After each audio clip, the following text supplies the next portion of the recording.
नमस्कार दोस्तों, मैं हूं रामेंद्र सिंह चौहान।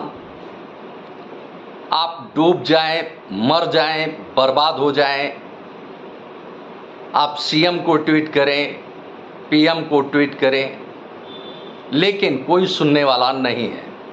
यह हकीकत दिखती है उत्तर प्रदेश के चिकित्सा व्यवस्था में, चिकित्सा व्यवसाय में। उत्तर प्रदेश के मुख्यमंत्री योगी आदित्यनाथ ने उत्तर प्रदेश के डॉक्टर्स को, हॉस्पिटल में काम करने वाले मेडिकल स्टाफ को एक परामर्श दिया था। मुख्यमंत्री ने कहा कि संवेदना होनी चाहिए डॉक्टर्स में, सहानुभूति होनी चाहिए मरीज के प्रति, और मरीज को ऐसा भरोसा दिलाया जाना चाहिए जिससे वह समझे, एहसास करे कि डॉक्टर उसके हित में काम करेगा, उसे जो दवा देगा, जो इलाज करेगा, उससे उसका स्वास्थ्य बेहतर होगा, उसकी व्याधि बीमारियां दूर होंगी।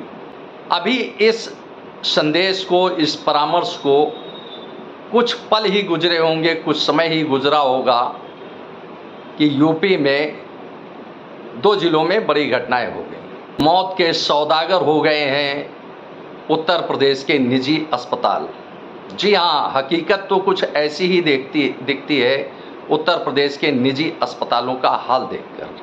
बांदा के जिला अस्पताल यानी सरकारी अस्पताल में एक मरीज भर्ती था।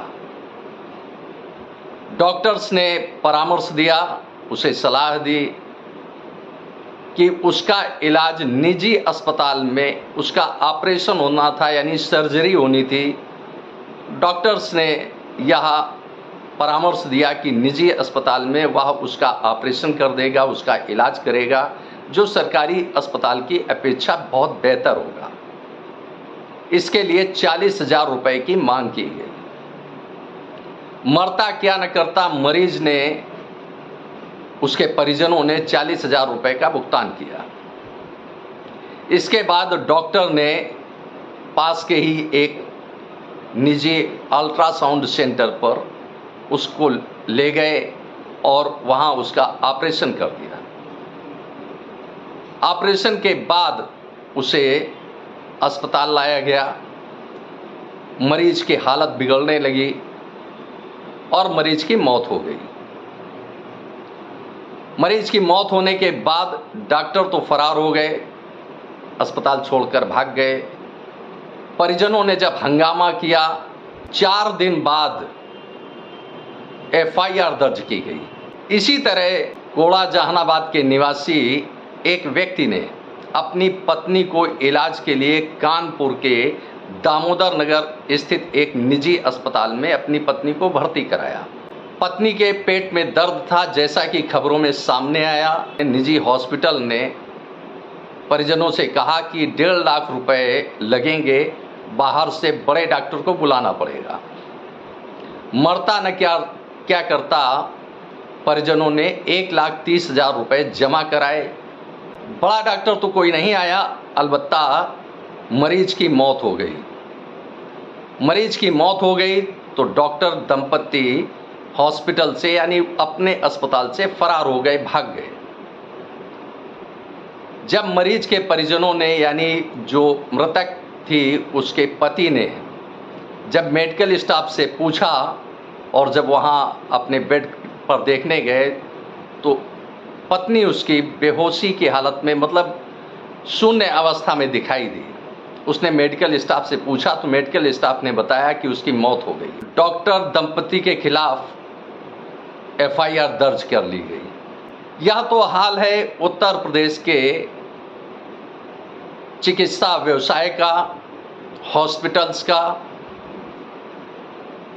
अब आप सोचेंगे कि इसको पीएम को ट्वीट करें, सीएम को ट्वीट करें, चीफ सेक्रेटरी को ट्वीट करें या किसी से भी अपनी गुहार लगाएं, लेकिन इस पर कोई अंकुश नहीं दिखेगा, क्योंकि आप शायद पहले व्यक्ति नहीं होंगे, क्योंकि इसके पहले भी सैकड़ों शिकायतें मुख्यमंत्री से लेकर प्रधानमंत्री तक अवश्य पहुंची होंगी। निजी अस्पतालों के लिए उत्तर प्रदेश सरकार ने, केंद्र सरकार ने कई मानक तय किए हैं, कई नियम बनाए हैं, कई कानून बनाए हैं।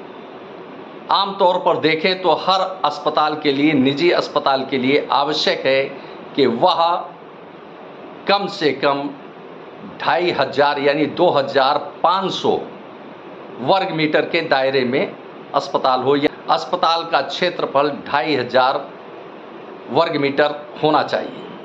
इतना ही नहीं, अस्पताल 12 मीटर चौड़ी सड़क पर होना चाहिए। अस्पताल के पास अग्निशमन की यानी फायर की एनओसी होनी चाहिए। इतना ही नहीं, मेडिकल वेस्ट के डिस्पोजल का प्लांट होना चाहिए हॉस्पिटल के पास। हॉस्पिटल का रजिस्ट्रेशन होना चाहिए, डॉक्टर एमबीबीएस होना चाहिए जो पंजीकरण कराए। उसके लिए आवश्यक है कि वह मेडिकल मैनेजमेंट की डिग्री उसके पास हो। इस तरह से कई अन्य नियम व शर्तें हैं जिनका पालन उत्तर प्रदेश तो क्या पूरे देश के अस्पताल नहीं करते हैं। तो साफ जाहिर है कि कहीं ना कहीं एक बड़ा सिंडिकेट काम करता है और इस सिंडिकेट को तोड़ना एक बड़ी चुनौती है किसी भी सरकार के लिए। यह सवाल हो सकता है उत्तर प्रदेश के मुख्यमंत्री योगी आदित्यनाथ से। ऐसा नहीं है कि यह अचानक नर्सिंग होम या निजी अस्पताल अचानक उगाए हों। यह कई दशकों से चल रहा है और इस पर किसी भी सरकार ने अभी तक अंकुश नहीं लगाया। उत्तर प्रदेश के पूर्व मुख्यमंत्री मुलायम सिंह यादव अब दुनिया में नहीं रहे, लेकिन अगर सवाल उठता है तो यह सवाल उनसे भी, अगर आज वह जीवित होते तो यह सवाल उनसे भी था, क्योंकि उत्तर प्रदेश के मुख्यमंत्री वह भी रह चुके थे। इसके बाद उत्तर प्रदेश के मुख्यमंत्री रही सुश्री मायावती। उनसे भी यह सवाल उठता है कि आखिर उनके शासनकाल में ऐसे अस्पतालों पर अंकुश लगाने के लिए क्या हुआ। समाजवादी पार्टी के नेता अखिलेश यादव उत्तर प्रदेश के मुख्यमंत्री रह चुके हैं। यह सवाल उनसे भी उठता है कि आखिर उनकी सरकार ने ऐसे हॉस्पिटल यानी निजी अस्पतालों पर कौन सा अंकुश लगाया जिससे मरीजों को लूटा ना जा सके। और यही सवाल उत्तर प्रदेश के मुख्यमंत्री योगी आदित्यनाथ से है कि आखिर कौन सा ऐसा उपाय किया गया है अब तक। अब तो यह दूसरा टर्म चल रहा है योगी आदित्यनाथ का कि जिसमें निजी अस्पतालों पर अंकुश लगाया गया हो जिससे मरीज लूटा ना जाए और मरीज की मौत ना होने पाए। इसके पीछे डॉक्टर्स की जो सोच है कि जल्द से जल्द अरबपति बनने का जो ख्वाब है उनका, उस ख्वाब को पूरा करने के लिए मरीजों का आर्थिक दोहन करने से लेकर मरीज की मौत तक का सफ़र तय करा देते हैं। गरीब बर्बाद होता है, परेशान होता है, लेकिन कोई सुनने वाला नहीं है, कोई देखने वाला नहीं है। लेकिन मरीजों की मौत का सौदा जिस तरह से उत्तर प्रदेश के डॉक्टर्स करते हैं, उत्तर प्रदेश के निजी अस्पताल करते हैं, वह बेहद शर्मिंदा करने वाला है। बल्कि इतना ही नहीं, उत्तर प्रदेश के माथे पर यह एक बड़ा कलंक है। आपने इस वीडियो को देखा, आपको यह वीडियो कैसा लगा कमेंट बॉक्स में हमें अवश्य बताएं। वीडियो को शेयर करें। यदि आप हमारे चैनल पर नए हैं तो हमारे चैनल को सब्सक्राइब करें, जिससे हमारे आने वाले वीडियो, आने वाले नोटिफिकेशन आपको मिल सके। दोस्तों, वीडियो को लाइक करना ना भूलें। आप लाइक करते हैं तो हमारा प्रोत्साहन होता है, हमारा मोटिवेशन होता है। आपने वीडियो को देखा, आपका बहुत बहुत धन्यवाद। Thank you. जय हिंद, जय भारत।